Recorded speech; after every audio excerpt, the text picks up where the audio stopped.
एक बार की बात है, दो दोस्त समंदर के किनारे शंख ढूंढने के लिए गए।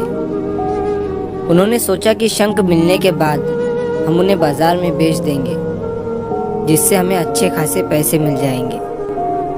तो जब वो दोनों दोस्त शंख ढूंढने के लिए गए तो एक दोस्त को शुरू में ही बड़ा शंख मिल गया। उसने अपने दोस्त को बड़ा शंख बताते हुए कहा कि अगर मैंने इस बड़े शंख को बाजार में जाकर बेचा तो मुझे बहुत सारे पैसे मिल जाएंगे।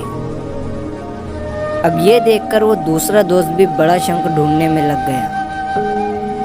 उसके दिमाग में सिर्फ बड़ा शंख ही घूम रहा था और इसी चक्कर में उसे जो भी छोटे छोटे शंख मिलते उन्हें वो समंदर में वापस फेंक देता और फिर से वो बड़ा शंख ढूंढने में लग जाता।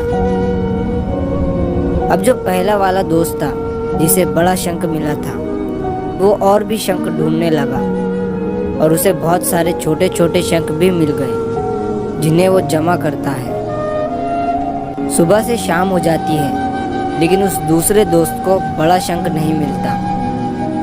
अब पहले वाले दोस्त के पास एक बड़ा शंख और कुछ छोटे शंख थे जो उसे बाद में मिले थे, और दूसरे दोस्त के पास एक भी शंख नहीं था।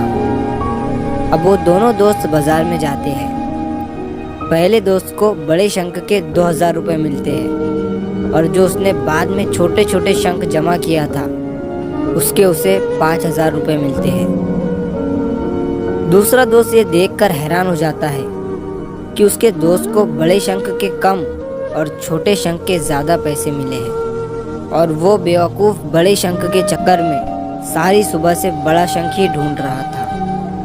अगर वो बड़े शंख के चक्कर में ना आकर छोटे छोटे शंख ही जमा कर लेता तो उसे भी अच्छे खासे पैसे मिल जाते, लेकिन उसने छोटे शंखों को समंदर में ही फेंक दिया था।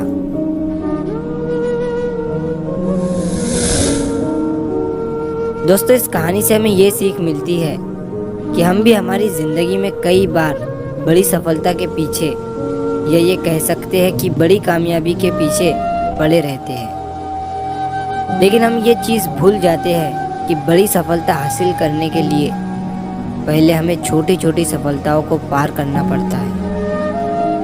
जब भी हम किसी बड़े सेलिब्रिटी को देखते हैं, वो चाहे एक्टर हो, सिंगर हो या फिर क्रिकेटर हो, हमें सिर्फ इन लोगों की कामयाबी नज़र आती है, उसके पीछे का स्ट्रगल नहीं। एपीजे अब्दुल कलाम साहब ने कहा था कि अगर आप कामयाब होना चाहते हो तो अपनी आदतें बदलो, आप खुद ब खुद कामयाब हो जाओगे। लेकिन हम अपनी आदतें बदलने को ही तैयार नहीं हैं। हम बिना आदतें बदले ही कामयाब होना चाहते हैं, जो हम कभी नहीं हो सकते। तो बड़ी चीज़ों पर फोकस करने की बजाय छोटी छोटी चीज़ों पर फोकस करो और उसे इम्प्रूव करो। अपनी आदतों के साथ आप कामयाब हो जाओगे। तो अगर आप इस कहानी को और भी लोगों तक पहुंचाना चाहते हो तो इस वीडियो को लाइक करो ताकि YouTube इस वीडियो को और भी लोगों तक पहुंचाए। और अगर कहानी अच्छी लगी हो तो चैनल को सब्सक्राइब ज़रूर करिए। मिलता हूँ मैं अगली बार इसी तरह की कहानी के साथ। तो सब्र करो, शुक्र करो और ज़िंदगी में